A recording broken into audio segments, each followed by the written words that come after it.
هنتكلم النهاردة على القطعة الجميلة دي. قطعة جميلة جدا وتاريخها ليس جميلا.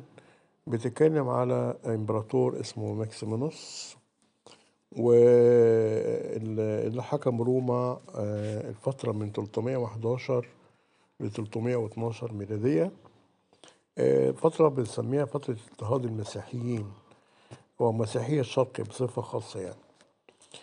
بدأ ماكسيموس بمراحل مبكرة من حياته في الإمبراطورية الرومانية بعد ظهور المسيحية بشرق الأردن. انتشرت المسيحية بين شرق الأردنيين وتوسعت الديانة على جغرافية بلاد الشام ونجد والحجاز. شرق الأردن بمنطقة اسمها طبقة فحل، وانتشرت بعدها في السعودية بلاد الشام بنجد والحجاز.